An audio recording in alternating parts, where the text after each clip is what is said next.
उठ चल दौड़ कूद भाग, उठ चल दौड़ कूद भाग, और जब तक मत रुक जब तक तेरा लक्ष्य प्राप्त ना हो जाए, और जब तक मत रुक जब तक तेरा लक्ष्य प्राप्त ना हो जाए। जय हिंद, जय भारत। इस क्लास में हम सभी प्रतियोगी परीक्षाओं के लिए क्लास 6 की एनसीईआरटी की भूगोल देखेंगे, यानी कि ज्योग्राफी देखेंगे। क्लास 6 का चैप्टर 5। चैप्टर 5 क्या है? अफ्रीका, भूमि, जलवायु, साधन और उनका उपयोग। चैप्टर 5 क्या है हमारा? भूगोल का, क्लास 6 का अफ्रीका, भूमि, जलवायु, साधन और उनका उपयोग। सभी परीक्षाओं के लिए इंपॉर्टेंट है, क्लास 6 के लिए भी इंपॉर्टेंट है, क्लास 7 के लिए भी इंपॉर्टेंट है। आप रिवीजन कर सकते हैं। अगर क्लास 6 से आप आगे की क्लास में हैं तो आप इसका रिवीजन कर सकते हैं, और कॉम्पिटिटिव एग्जाम की तैयारी कर रहे हैं तो उसके लिए भी ये क्लास वेरी वेरी इंपॉर्टेंट है। तो आपको इस क्लास को ध्यान से सुनना है, समझना है और विचार करना है।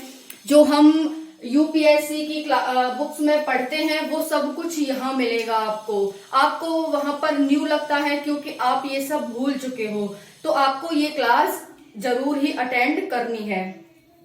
मैंने मैपिंग की क्लास कराई थी जिसमें मैंने जो आपको अफ्रीका महाद्वीप को बनाकर दिखाया था, उसके सारे देश बना करके दिखाए थे, कहाँ कौन सी नदियां है, कौन सा बांध है, ये सब दिखाया था। अब यहाँ पर आप अफ्रीका का मैप देख सकते हैं, क्योंकि हमारा डिजिटल बोर्ड की थोड़ी लिमिटेशन है, इस वजह से मैं यहाँ पर नहीं बना पाई अफ्रीका महाद्वीप। अब वो क्लास देख सकते हैं जो मैंने अफ्रीका महाद्वीप की कराई है। तो यहाँ पर ये देख सकते हैं अफ्रीका महाद्वीप है, इसमें सारे देश, नदियां, बांध सब कुछ यहाँ पर है। तो हम इसी के बारे में आज पढ़ने वाले हैं।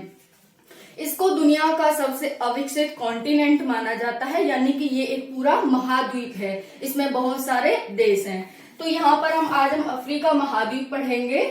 हमारे चैप्टर का नाम क्या है? अफ्रीका, भूमि, जलवायु, साधन और उनका उपयोग। हम इस क्लास में क्या क्या पढ़ने वाले हैं पहले मैं आपको बता देती हूँ। अफ्रीका का एक परिचय, भौगोलिक स्थिति, जलवायु और प्राकृतिक वनस्पति, प्राकृतिक साधन और उनका उपयोग, अफ्रीका में खनिज संपदा का प्रयोग, नदियां, पठार, पर्वत, बांध, वन, वृक्ष, जीव जंतु, घास के मैदान, मरुस्थल, फसलें, जनसंख्या और यातायात। ये सारी चीजें हम इस क्लास में कवर करने वाले हैं। तो देखते हैं अफ्रीका का एक परिचय। अफ्रीका कहाँ पर स्थित है, किस अक्षांश के बीच स्थित है, ये देखते हैं। आप सभी को पता है अफ्रीका एक ऐसा कॉन्टिनेंट है जो दोनों महाद्वीपों, दोनों गोलार्धों में पड़ता है। देखो यहाँ पर 37 डिग्री 14 मिनट उत्तर से लेकर के 34 डिग्री 50 मिनट दक्षिण के बीच में ये पड़ता है, यानी 34 डिग्री 14 मिनट उत्तरी अक्षांश से लेकर के 34 डिग्री 50 मिनट दक्षिणी अक्षांश के बीच में पड़ता है ये। फिर देखते हैं यहाँ पर इससे तीनों रेखाएं गुजरती हैं, कर्क, मकर और भूमध्य रेखा। दुनिया का सबसे बड़ा महाद्वीप है, पूरी पृथ्वी का ये 20% भाग है। देख सकते हैं आप, पूरी पृथ्वी का 20% भाग है ये अफ्रीका महाद्वीप। यूरोप से यानी कि भूमध्य सागर से और एशिया से अरब सागर से अलग होता है। हमने अभी देखा था अपना ये अफ्रीका, इसमें क्या है यहाँ पर देख सकते हैं, ये यूरोप ऊपर की साइड है, यहां से ये भूमध्य सागर से, ये आप मेडिटेरियन सी देख सकते हैं, इससे अलग होता है, और एशिया इधर है, इससे अरब सागर से ये अलग होता है। यूरेशिया महाद्वीप के निकट है, यानी यूरोप और एशिया को मिलाकर के हम यूरेशिया कह देते हैं, उसके निकट है। बस थोड़ा अलग ही तो हो रहा है लेकिन उसके बहुत ज्यादा निकट है अन्य महाद्वीपों की अपेक्षा। ऊपर यूरोप पड़ता है, पूर्व में एशिया पड़ता है, तो इन दोनों के ये निकट है। फिर यहाँ पर देख सकते हैं अधिकतर देश यूरोपीय शक्ति से स्वतंत्र हो गए हैं, किंतु बहुत से देश स्वतंत्रता की लड़ाई लड़ रहे हैं। जैसे भारत स्वतंत्र हुआ, यूरोपीय तो थे ही, वो जो ब्रिटेन था वो यूरोप में ही तो है, तो वो यूरोपीय तो थे, उससे भारत स्वतंत्र हुआ। वैसे ही अफ्रीका के अभी बहुत सारे देश स्वतंत्रता की लड़ाई लड़ रहे हैं, यानी स्वतंत्र होने की लड़ाई लड़ रहे हैं, अभी भी वो यूरोपीय शक्तियों के अधीन हैं। फिर है यहाँ पर यूरेशिया महाद्वीप के निकट है, कहाँ कहाँ से, उत्तर पश्चिम में जिब्राल्टर जल संधि से उत्तर पश्चिम में। यहाँ पर आप जिब्राल्टर जल संधि देख सकते हैं, उत्तर पश्चिम में यहाँ पर है उत्तर पश्चिम में ये जिब्राल्टर जल संधि के निकट है यूरेशिया के।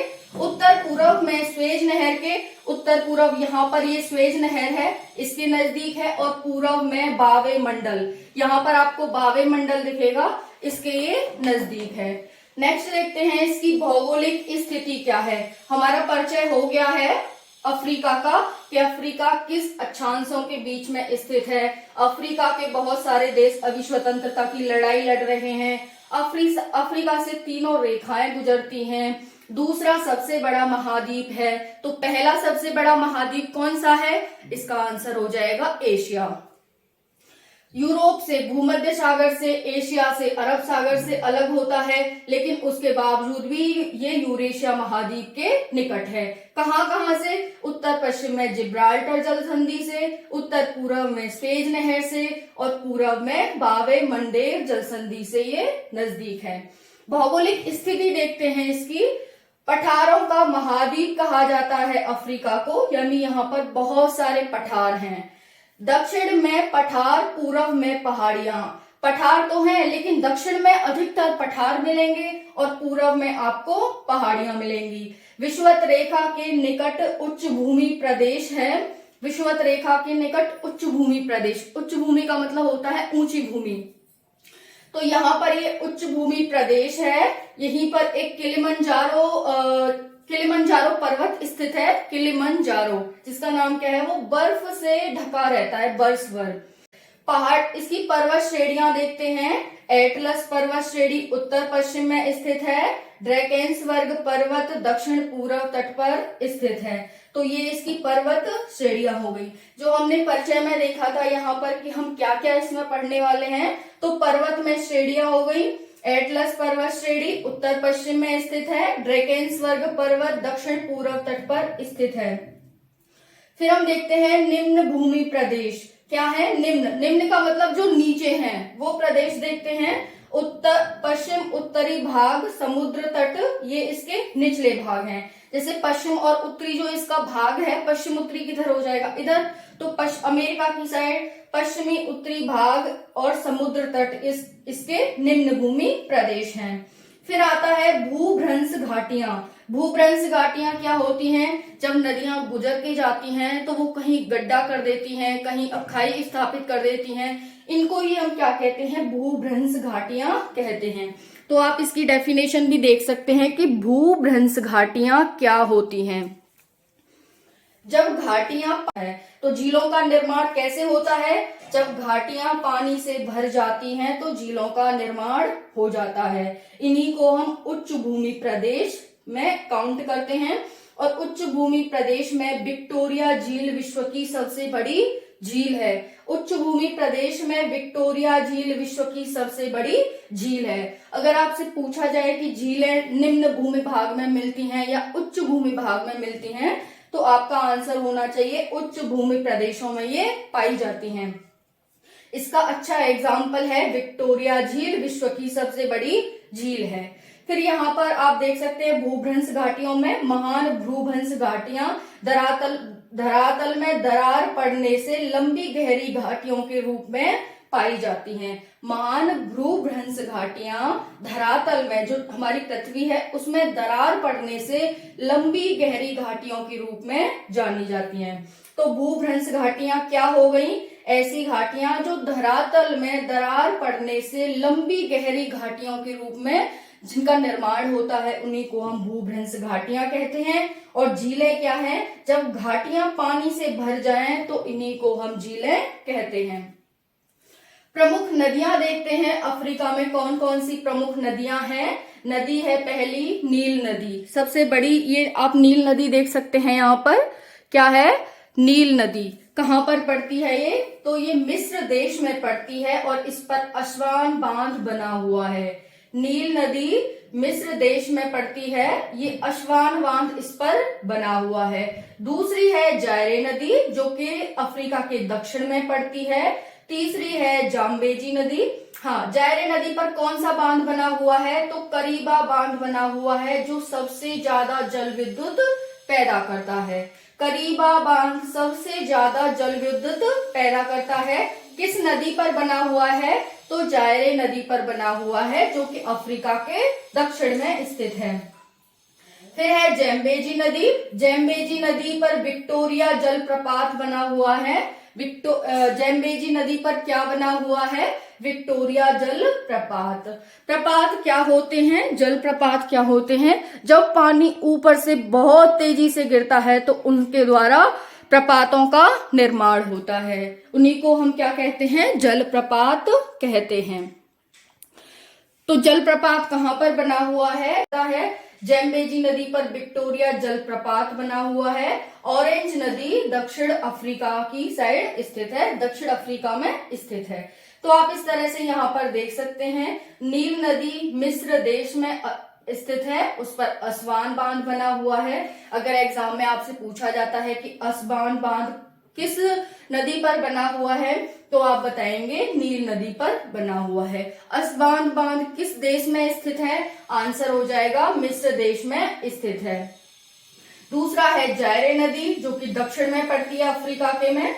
जैम्बेजी नदी जायरे नदी पर बना हुआ है करीबा बांध, जो कि सबसे ज्यादा जल विद्युत पैदा करता है।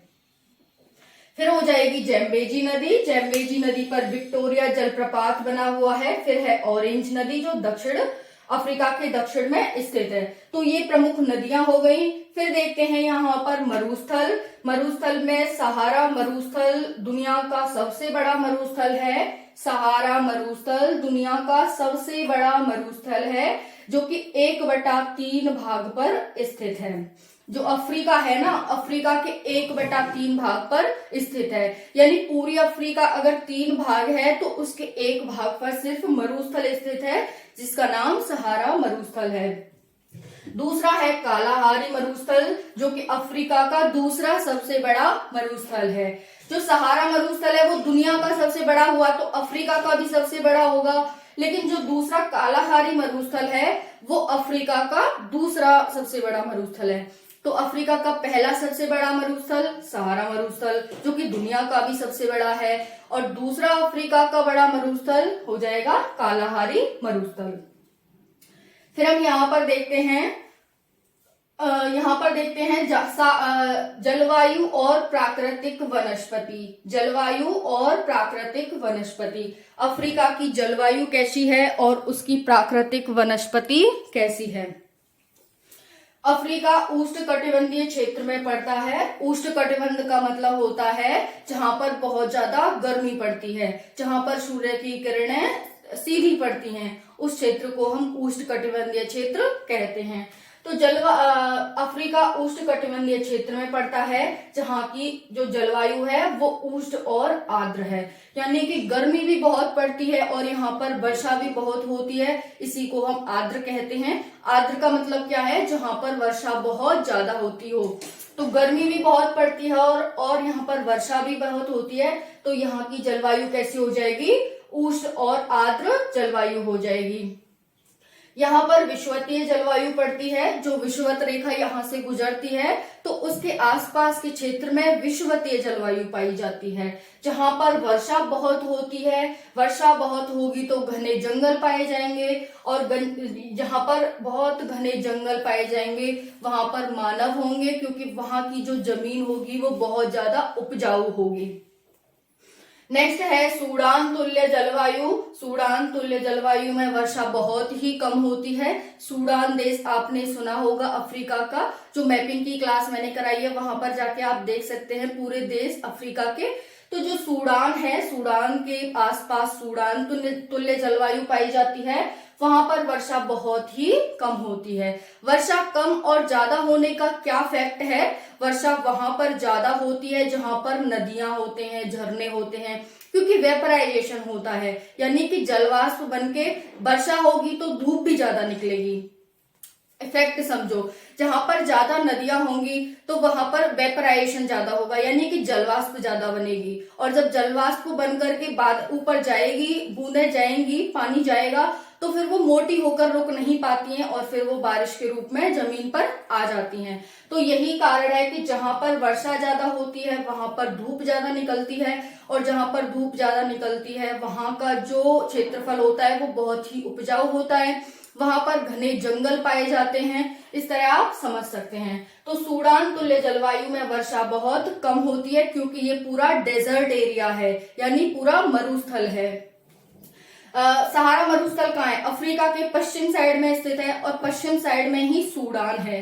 इस वजह से यहाँ पर वर्षा बहुत कम होती है। मरुस्थल में क्या होती है? वर्षा बहुत ही कम होती है। यही कारण है कि वहां पर वन नहीं पाए जाते, बल्कि वहां पर कटीली झाड़ियां पाई जाती हैं जो कांटेदार होती हैं। वो पानी की तलाश में जमीन के बहुत नीचे तक अपनी जड़ों को विस्तारित कर देती हैं।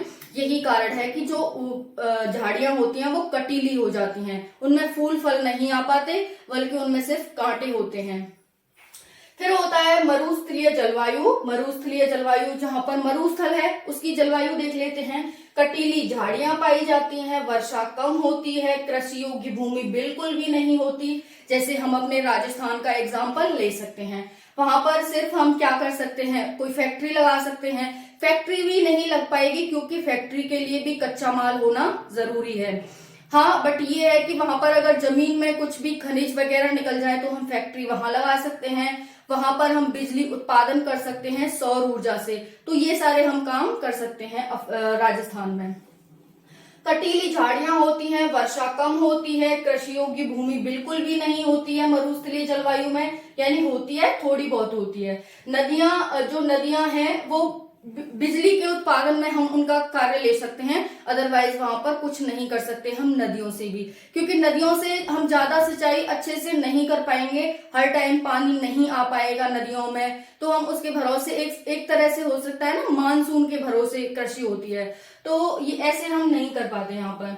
तो कृषि योग्य भूमि नहीं है यहाँ पर, नदियां हैं लेकिन भूमि जो है वहां पर बिजली उत्पादन में वो काम ली जाती है। प्राकृतिक साधन और उनका उपयोग, यहाँ पर देख लेते हैं। पर्वतों पठारों में सामान्य तापमान रहता है। पर्वत पठारों में क्या रहता है? सामान्य तापमान रहता है, लेकिन मैदानों में अधिक तापमान रहता है अफ्रीका में। तो आपको ध्यान रखना है कि पर्वत पठारों में सामान्य तापमान रहता है, क्योंकि जहां पर मरुस्थल होगा वहां पर तापमान तो बहुत ज्यादा होगा। रेत होगा तो रेत बहुत जल्दी गर्म हो जाता है, तो जब वो गर्म होगा तो मैदानों में तो ज्यादा तापमान होगा। लेकिन जैसे जैसे हम ऊपर जाते हैं, आप सभी को पता है, ये फैक्ट मैंने बताया भी है लास्ट क्लासेस में, कि जैसे जैसे हम ऊपर जाते हैं तापमान घटता जाता है। तो यही कारण है कि पर्वत पठारों पर सामान्य तापमान पाया जाता है और मैदानों पर अधिक तापमान पाया जाता है अफ्रीका में। फिर हम यहाँ पर देखते हैं प्राकृतिक साधन और उनका उपयोग। यहाँ पर प्राकृतिक साधनों की प्रचुर भंडार है, प्रचुर मात्रा है। यही कारण है कि चाइना, भारत, यूरोपीय देश सभी इसमें अपनी अपनी कॉलोनियां बनाना चाहते हैं, अफ्रीका को अपने अधीन बनाना चाहते हैं, अपनी कॉलोनियां बनाना चाहते हैं, क्योंकि यहाँ पर प्राकृतिक साधन बहुत ही ज्यादा हैं। यहाँ पर वैसे हम कृषि करने योग्य भूमि नहीं है, लेकिन जो जमीन में खनिज तत्व हैं वो बहुत ज्यादा है यहाँ पर। तो इसी वजह से अफ्रीका का महत्व सभी देशों के लिए, जो अन्य महाद्वीप है उनके लिए बढ़ जाता है। ये देखते हैं यहाँ पर प्राकृतिक साधन और उनका उपयोग। प्रकृति से प्राप्त विभिन्न उपहारों को प्राकृतिक साधन कहते हैं। प्राकृतिक साधन क्या है? प्रकृति से प्राप्त विभिन्न उपहारों को प्राकृतिक साधन कहते हैं। जिनको प्रकृति ने उत्पन्न किया है, मानव ने उत्पन्न नहीं किया है, उनको ही हम प्राकृतिक साधन कहते हैं। जैसे मिट्टी हो गया, जल हो गया, खनिज तत्व हो गए, वन हो गए, जीव जंतु हो गए, ये सभी प्रकृति की देन है, मानव ने इन्हें उत्पन्न नहीं किया है। मिट्टी यहाँ पर 10% भूमि ही कृषि योग्य है। 10% भूमि ही कृषि योग्य है, यानी 100% में से सिर्फ 10% ही भूमि कृषि योग्य है। जो कि कहाँ पर कृषि योग्य है? जहां पर जलोढ़ मिट्टी है। जलोढ़ मिट्टी का मैंने कल ही बताया था, जहां पर नदियां अपने साथ बहुत सारी बालू, कंकड़, रेत, पत्थर लेके आती हैं, उसी को हम जलोढ़ मिट्टी कहते हैं, क्योंकि वो बहुत ज्यादा उपजाऊ होती है। नदियां बहुत सारे क्षेत्र से गुजर करके आती हैं और अपने साथ वो खनिज तत्व लेके आती हैं जो कि कृषि करने योग्य होते हैं। तो यहाँ पर 10% जो भूमि है वो सिर्फ जलोढ़ क्षेत्रों में, सवाना घास के मैदान है उनमें, और नील नदी का जो काप होता है, काप को हम मिट्टी कहते हैं, बालू कहते हैं, तो जो नील नदी का काप है जो ज्वालामुखी की मिट्टी से बना हुआ है, उन्हीं में कृषि करने योग्य भूमि पाई जाती है। फिर हम देखते हैं, हमने मिट्टी देख लिया, 10% कृषि योग करने की मिट्टी है अफ्रीका में। फिर देखते हैं जल। जल कैसा है वहां पर? बहुत बड़ा भाग सूखा है। जल तो वहां पर है ही नहीं, बहुत बड़ा भाग क्या है वहां पर? सूखा है। नदियों द्वारा बहाकर लाए गए पानी से सिंचाई और बिजली उत्पन्न की जाती है। नदियां थोड़ा बहुत पानी अपने साथ लेकर के आती हैं, उनसे ही यहाँ पर बिजली और सिंचाई की जाती है। फिर हम देखते हैं खनिज तत्व। बहुमूल्य खनिज हैं। यहाँ पर क्या है बताया भाई, इसका जो महत्व है सिर्फ खनिजों के रूप में ही हम देख सकते हैं। तो यहाँ पर बहुमूल्य खनिज हैं। सोना, हीरा, प्लेटिनम यहाँ पर प्रथम स्थान पर पाए जाते हैं दुनिया में। यहाँ पर cobalt, manganese, chromium, tin, bauxite, uranium, तांबा और तेल यहाँ पर क्या है? सेकेंडरी स्थान पर पाए जाते हैं। तेल कहाँ पर है? नाइजीरिया, अंगोला और लीबिया में पाया जाता है, और सभी में नहीं पाया जाता। इनमें पाया जाता है नाइजीरिया, अंगोला और लीबिया में। तेल भी प्राकृतिक साधन है, ऐसा नहीं है कि अफ्रीका के लोग इसको पैदा कर रहे हैं, तो हम प्राकृतिक साधन में ये सब देख रहे हैं।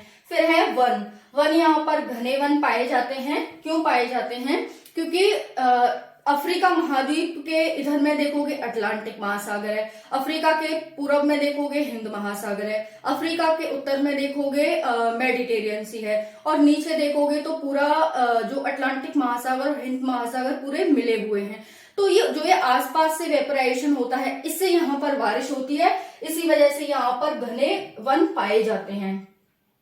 महोगनी, आबनूस, सालबनी, नारियल, तेलताड़, खजूर, कैको, कोला, ये सारे यहाँ पर वनों में पाए जाते हैं। इन सब के यहाँ पर पेड़ पौधे पाए जाते हैं। तो आपको यहाँ से ये भी पता चलता है कि जो नारियल है वो कहाँ पर पैदा होता है, तेलताड़ कहाँ पर पैदा होता है, खजूर कहाँ पर पैदा होता है, वहीं पर पैदा होता है जहां पर ज्यादा डेजर्ट एरिया भी नहीं, ज्यादा डेजर्ट एरिया होता है, यानी कि पानी की ज्यादा इन्हें जरूरत नहीं रहती है, वहां पर ये सब पैदा होते हैं। आपने खजूर का पेड़ देखा होगा, लंबे चौड़े होते हैं और कहीं पर भी वो उत्पन्न हो जाते हैं।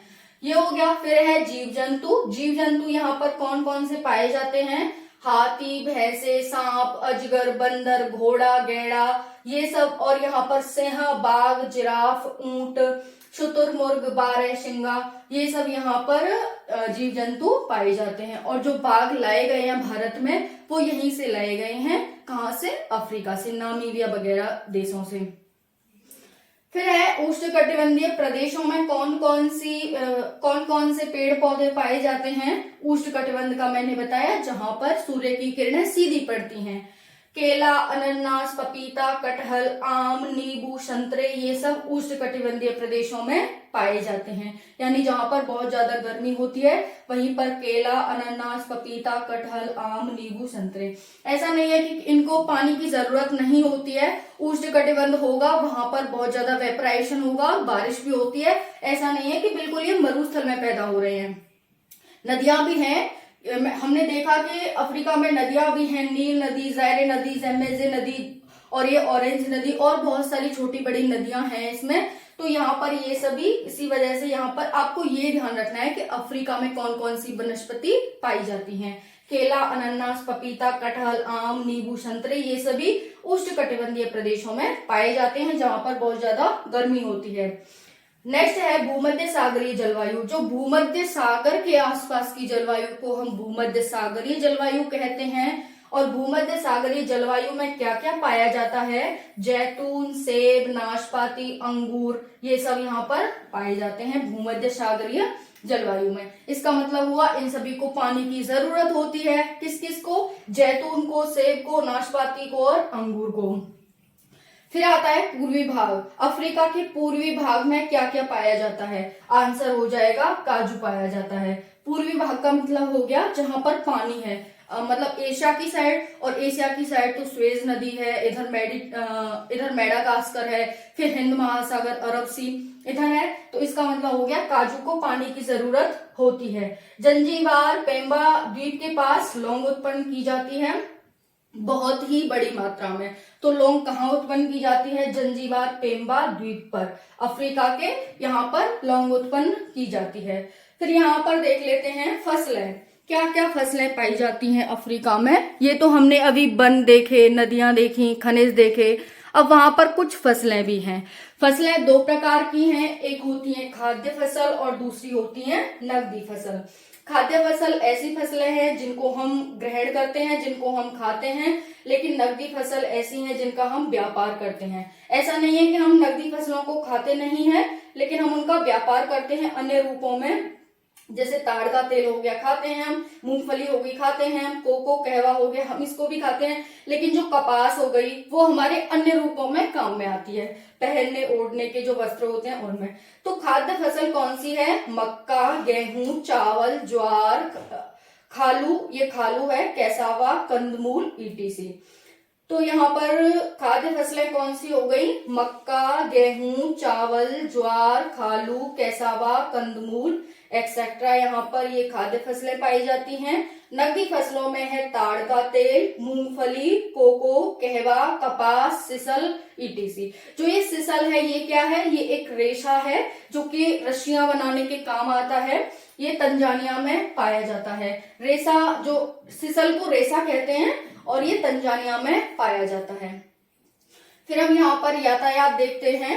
यातायात यहाँ पर मरुस्थल है, देखो आपको पता ही है यहाँ पर बहुत ज्यादा मरुस्थल है, घने वन पाए जाते हैं। मरुस्थल में भी हम अपने वाहनों को नहीं चला पाएंगे, घने वनों में भी हम अपने वाहनों को नहीं चला पाएंगे। यहाँ पर थोड़ी बहुत सड़क है और थोड़ा बहुत यहाँ पर पानी है और थोड़ा बहुत ही यहाँ पर रेल मार्ग है, यानी सड़कों के माध्यम से जो हमारा स्थल है उसके माध्यम से, रेल मार्ग के माध्यम से और पानी के माध्यम से ही हम थोड़ा बहुत यातायात यहाँ पर कर पाते हैं। इसके धर्म कौन कौन से हैं यहाँ पर? मुस्लिम और ईसाई धर्म यहाँ पर अधिकतर पाए जाते हैं। कौन कौन से धर्म है अफ्रीका में? तो आंसर हो जाएगा मुस्लिम और ईसाई धर्म यहाँ पर अधिकतर पाए जाते हैं। तीसरा धर्म यहाँ पर सर्वात्मवादी धर्म है, जो कि प्रेम धर्म पर आधारित है। किस पर आधारित है? प्रेम धर्म पर आधारित है, यानी कि एक भाईचारा के रूप में जो धर्म है यहाँ पर वो सर्वात्मवादी धर्म है। फिर यहाँ पर जनसंख्या यहाँ की 70% अश्वेत है, यानी कि यहाँ काले लोग पाए जाते हैं। उसका भी एक फैक्ट है, यहाँ पर काले लोग क्यों पाए जाते हैं? क्योंकि यहाँ पर बहुत सारी धूप निकलती है, बहुत सारी वर्षा होती है, सूर्य की किरणें सीधी पड़ती हैं, तो यही कारण है यहाँ पर काले लोग पाए जाते हैं। यहाँ की अनेक भाषाएं हैं, कई सौ भाषाएं बोली जाती हैं, क्योंकि यहाँ पर ये अफ्रीका के लोग अभी भी अनपढ़ हैं और यहाँ पर शिक्षा नहीं है और इसे अविकसित कॉन्टिनेंट ही कहा जाता है। इस वजह से यहाँ पर अपनी अपनी स्थानीय भाषाएं अनेकों हैं और बाकी के अन्य महाद्वीपों से जैसे यूरोप के लोग चले जाते हैं, अरबी, फ्रेंच, इंग्लिश, बाकी सभी यहाँ पर बोली जाती हैं, यानी कि कई सौ भाषाएं बोली जाती हैं यहाँ पर। फिर है यहाँ पर इसका परिणाम क्या है? अफ्रीका जो हमने पूरा महाद्वीप पढ़ा, इसकी भौगोलिक स्थिति, इसका एक परिचय, प्रमुख नदियां, पर्वत श्रेणियां, निम्न भूमि प्रदेश, भूभ्रंश घाटियां, मरुस्थल, नदियां, जलवायु और वनस्पति, प्राकृतिक साधन और उनका उपयोग। फिर हमने यहाँ पर फसलें देखी, यातायात देखी, जनसंख्या देखी, भाषाएं देखी। इन सभी का क्या परिणाम निकला? अफ्रीका भविष्य उज्जवल है क्योंकि यहाँ पर प्राकृतिक साधन है, यही इसका परिणाम है। परिणाम क्या है?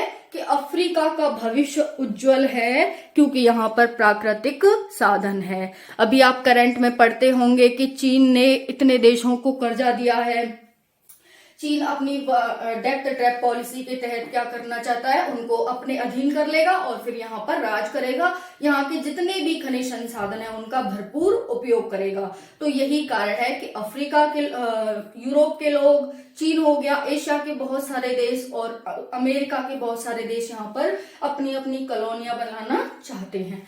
तो ये इसका परिणाम हो गया कि यहाँ पर खनिज संसाधन होने की वजह से इसका भविष्य उज्जवल है। ऐसा जैसे कहते हैं ना कि चाहे किसी भी में भी लाखों बुराइयां हों, लेकिन एक तो अच्छाइयां होगी ही। अफ्रीका महाद्वीप भी वैसे ही है, चाहे इसमें कितनी भी कमियां हों, लेकिन इसमें एक अच्छाई है कि इसमें खनिज संसाधन बहुत ज्यादा है। यही इसके महत्व को बढ़ा देते हैं। तो वीडियो कैसी लगी कमेंट सेक्शन में जरूर बताना। जय हिंद, जय भारत।